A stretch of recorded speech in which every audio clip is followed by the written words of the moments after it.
حضرت حرم بن حیان رحمت اللہ تعالیٰ علیہ فرماتے ہیں میں حضرت اویس کرنی کو ڈھونڈنے چل پڑا. ڈھونڈنے بھی اسے نکلا جسے کسی نے نہیں ڈھونڈا اور جو کبھی کسی کو نہیں ملے. حضرت اویس کرنی، یہ فکرہ کسی درویش نے نا حضرت اویس کرنی کے لیے کہا ہے.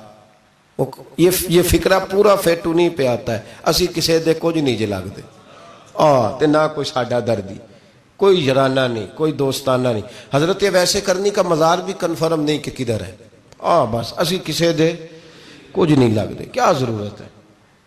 بس ٹھیک ہے، اپنا جو ہے انداز سارے زمانے سے علیحدہ کر کے رکھا انہوں نے، علیحدہ، الگ تھلگ. تو حضرت خواجہ اویس کرنی کو ڈھونڈتے ڈھونڈتے کہتے ہیں میں گیا، کرن گیا.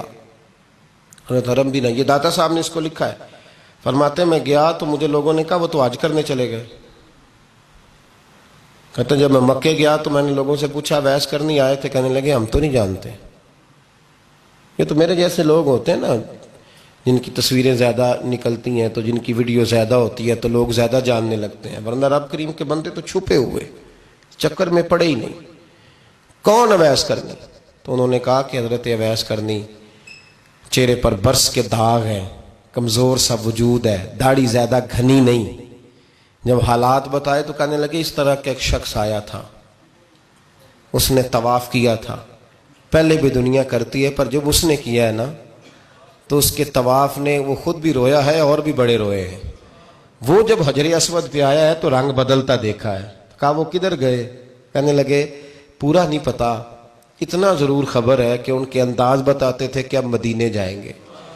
تو جناب حرم بن حیان کہتے ہیں پھر میں مدینے گیا، میں نے خواجہ اویس کو ڈھونڈا.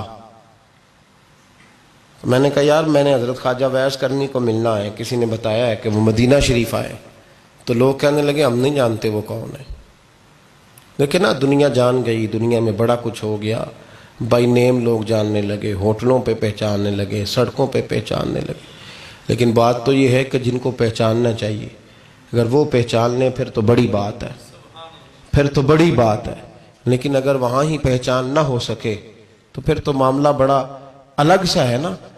عزیز بھائی، حضرت خواجہ اویس کرنی کے بارے میں پوچھا تو مدینہ شریف کے زائرین اور وہاں کے مقامی لوگ بھی کہنے لگے کوئی نہیں پتا، ہم نہیں جانتے، ملے ہی نہیں. تو کہا باریک سا وجود ہے، پرانا سا لباس ہے، برس کے داغ ہے، چہرے پہ داڑھی زیادہ گھنی نہیں، کسی کو پاس نہیں بٹھاتے.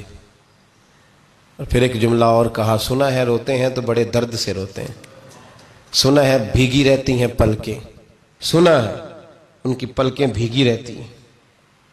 میں 2-4 دن پہلے کسی سے سن رہا تھا شعر، اس نے کہا تھا ایک واری میری آنکھیاں تو انہوں نے اتھرو پونجے سن ہن چسکا پہ گیا رونے دا ہر ویلے یا ہو زاری ہے.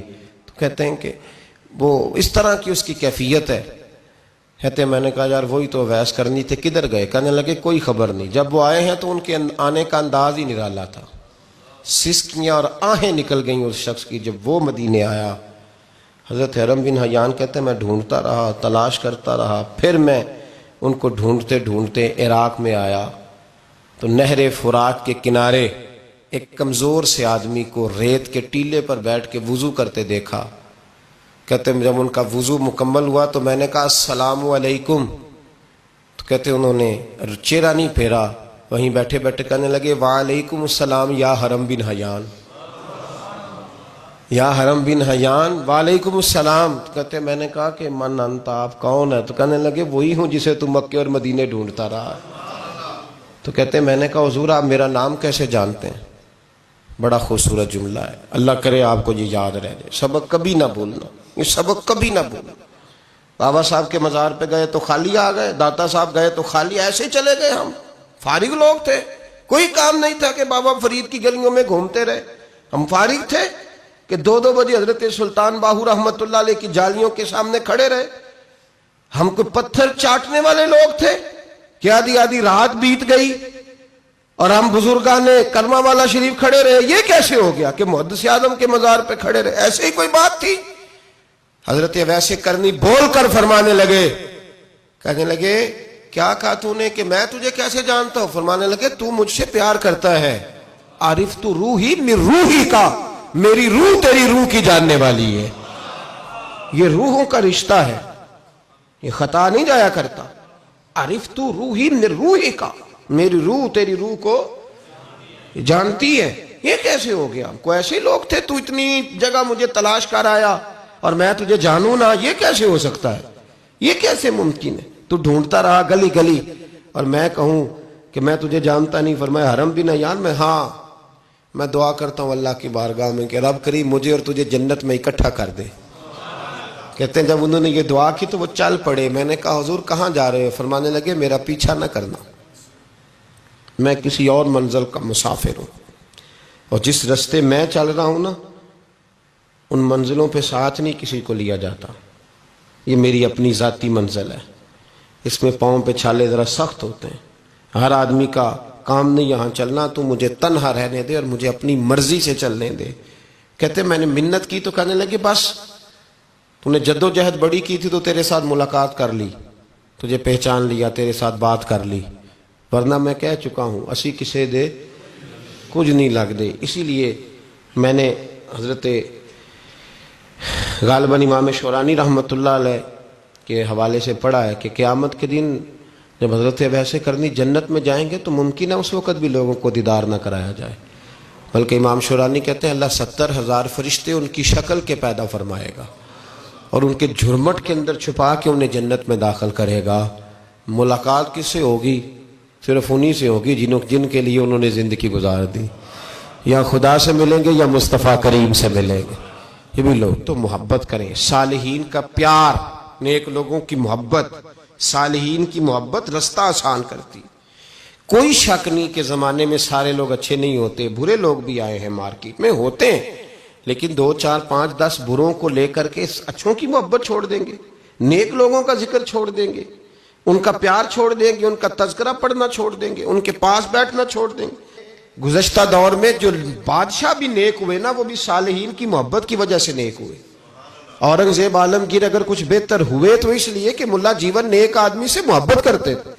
محمود غزنوی کی بہتری کا سبب یہ تھا کہ حضرت سیدنا ابو الحسن خرقانی کے پاس جایا کرتے تھے. صالحین کی محبت نے بادشاہوں کے رخ بدلے، بادشاہوں کے. ان لوگوں کو پیار تھا تو حالات جہانگیر بادشاہ جایا کرتا تھا خواجہ اجمیر کے آستانے پر، تو لوگ کہتے ہیں کہ بڑے سخت دنوں میں بھی ہم اس کی آنکھوں میں آنسو دیکھا کرتے تھے. درد والی جگہ پہ جاتے تھے نا لوگ تو درد مند ہو جاتے. اس لیے صالحین کا پیار کبھی نہ چھوڑے، کبھی نہ چھوڑے. میرے بھائی کپڑوں پہ مٹی پڑ جائے نا تو کپڑے دھوئے جاتے ہیں، اتار کے پھینکے نہیں چاہتے. چیزیں غلط ہو جائیں تو گرد جھاڑی جاتی ہے. اس نظام کو چھوڑا. صالحین کا پیار کبھی نہ چھوڑنا، کبھی نہ چھوڑنا. رب کریم کے بندوں کی محبت اللہ تبارک و تعالیٰ کے قریب کرے گی آپ کو. اللہ کے بندوں کی محبت آپ کے اندر جلوے پیدا کرے. اور اگر آپ ان کو پڑھیں گے، میں جب پاک پتن شریف جاتا ہوں یا کسی مزار پر میں کھڑا ہوتا ہوں نا تو وہ جو حالات پڑے ہوتے ہیں نا ان بزرگوں کے وہ سامنے آتے ہیں کہ یہاں خواجہ نظام الدین محبوب الہی تشریف لائے. دیکھیں نا اگر کوئی بندہ سوچے تو ہو سکتا ہے کہ اس کا کلیجہ پھٹنے کو آئے. جب خواجہ نظام الدین صاحب کہتے ہیں کہ جو باب جنت ہے نا بابا فرید صاحب کا، کہتے ہیں ایسے ہی باب جنت نہیں. فرماتے ہیں جب بابا صاحب کا وصال ہوا تو بابا صاحب وہیں لیٹے ہوئے تھے جہاں آج ان کی مزار ہے، اور ان کے سرانے بالکل جس جگہ کو لوگ باب جنت کہتے ہیں وہاں میں نے رسول پاک کو کھڑے ہوئے دیکھا ہے. اب کوئی آدمی حضور کی خوشبو محسوس، اس کا ایک ارادہ بن گیا نا کہ یہاں حضور کھڑے تھے، اس پر کیفیت کیا طاری ہوگی، اس پر انداز کیا ہوگا، اس پر وارد کیا ہوگا، وہ کہاں پہنچ جائے گا 1-2 منٹ کے اندر. تو یہ تو اس وقت ہے جب اس کے محسوسات ہوں گے، جب وہ نظریاتی طور پر اس بات سے متفق ہوگا، جب وہ خوشبو محسوس کرنے کی صلاحیت رکھتا ہوگا. ایک بات عذرائے محبت ہے، کہہ دیتا ہوں کیونکہ سوالات ہوتے رہتے، کہہ دیتا ہوں. اعلیٰ حضرت کے ایک مرید تھے مولانا حشمت علی خان صاحب رحمۃ اللہ، بڑے تگڑے آدمی تھے.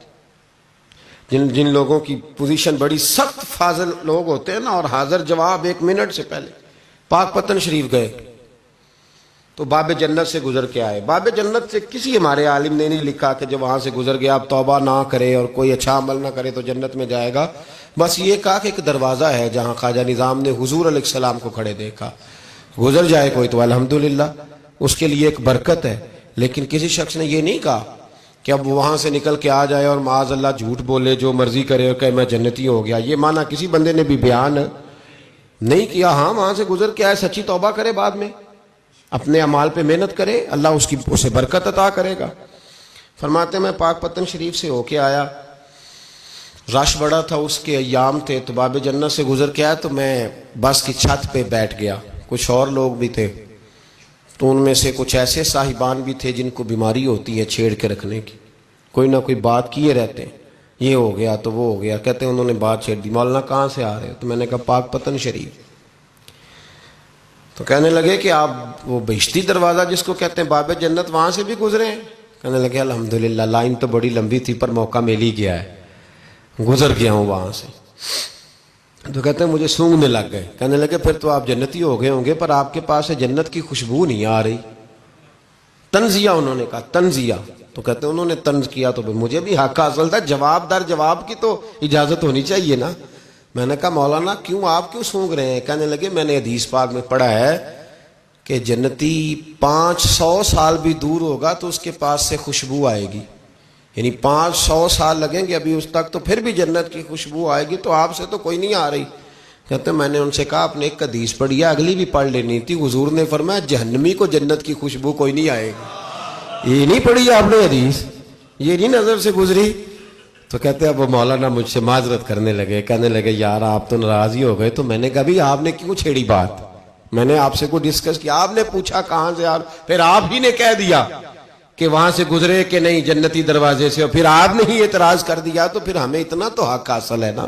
ہم آپ بھی کرتے ہیں تو ہو جاتے ہیں بدنام، اور تم قتل بھی کر دو تو چرچا نہیں ہوتا، ہمیں بھی تو حق حاصل ہے نا، اتنا تو جواب در جواب ہم دے سکتے ہیں۔ تو بھائی اس لیے صالحین کی محبت کبھی نہ چھوڑیں، اللہ کے بندوں کا پیار کبھی نہ چھوڑیں، کسی بزرگ کا ذکر ہو، کسی صحابی کی بات ہو، اہل بیت حتیٰ کہ انبیاء کرام علیہ السلام، اللہ کے انبیاء کی محبت، ان کی تعظیم، ان کا اکرام اپنے دل میں بٹھائیں، اس کو جگہ دیں۔ یہ تکمیل ایمان کے لیے بڑا ضروری ہے۔ فقد استکمل الایمان کے لفظ آئے حدیث میں، اگر تکمیل ایمان چاہیے تو اللہ کی رضا کے لیے لوگوں سے محبت کرنی چاہیے۔ اللہ عمل کی توفیق عطا فرمائے۔